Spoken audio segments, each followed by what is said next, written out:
The fog was so thick that Eli could barely see his own boots crunching against the frost-covered path. His breath hung in the air, sharp and quick, as he stumbled through the forest, the faint glow of his lantern flickering like a dying star.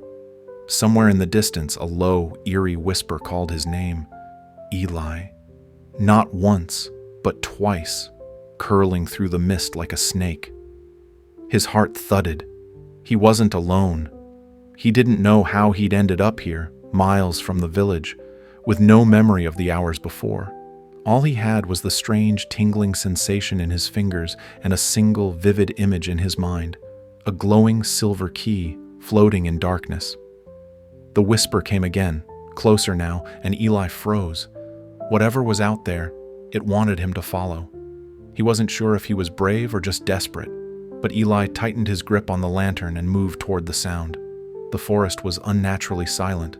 No owls, no rustling leaves, just the suffocating fog and that voice, now humming a melody he swore he'd heard as a child. His mother used to sing it, back when she'd tell him stories of the Lost Hollow, a place where the veil between worlds was thin. "Never go there, Eli," she'd warned, her eyes distant. "The hollow takes what it wants." He'd laughed it off as a boy, but now, with the fog pressing against his skin like cold fingers, those words felt like a curse. The path sloped downward, and Eli's lantern caught the glint of something metallic half buried in the dirt. He knelt, his hands trembling as he brushed away the soil. It was the key from his vision. Silver, intricate, warm to the touch, despite the freezing air. The moment he picked it up, the fog parted, revealing a stone archway that hadn't been there before. It was ancient, covered in moss and runes that pulsed faintly with blue light. The whisper returned, no longer a voice, but a pull, like a hook in his chest, urging him to step through. Against every instinct screaming at him to run, Eli inserted the key into a lock he couldn't see. The archway hummed, and the world dissolved into blinding light. When his vision cleared, Eli stood in a place that wasn't a forest anymore. The sky was a deep violet, streaked with shimmering auroras, and the ground was soft, like walking on clouds. Strange, luminescent flowers swayed without wind, and in the distance a figure waited, a woman, her face half hidden by a hooded cloak. "You've come," she said, her voice the same as the whisper. "The hollow has waited for you." Eli's mouth went dry. "Who are you? What is this place?" The woman smiled, but it didn't reach her eyes. "I am the Keeper, and this is where lost things are found, or claimed."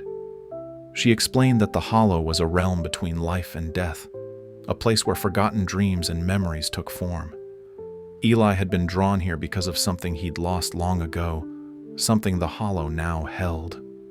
"Find it," the Keeper said, "before the fog returns, or you'll be trapped here forever."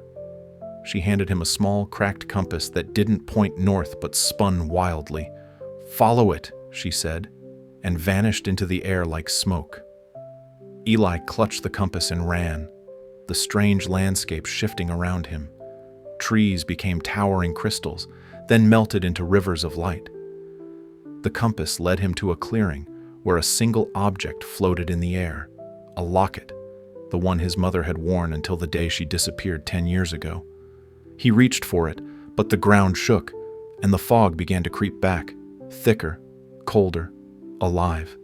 Shadows moved within it, whispering his name, their voices no longer gentle but hungry. Eli's heart raced. He lunged for the locket, his fingers closing around it just as the fog swallowed the clearing. A scream tore from his throat as the world spun again. When he opened his eyes, he was back in the forest, lying on the path, the lantern shattered beside him. The fog was gone, the air crisp and ordinary. In his hand was the locket, its familiar weight grounding him. He opened it, expecting to see his mother's picture, but instead, there was a tiny handwritten note. "You were enough." Tears stung his eyes. He'd spent years blaming himself for her disappearance, for not being there, for not being enough. Now he understood. The hollow hadn't taken her. It had given him this. Eli stood, the locket warm against his palm, and started the long walk back to the village. The The forest was quiet now, the stars bright above. He didn't know if the hollow was real or a dream born of grief. But for the first time in years, he felt whole. The whisper was gone, and so was the weight he'd carried. Wherever his mother was, she'd wanted him to know he was enough, and that was enough for him.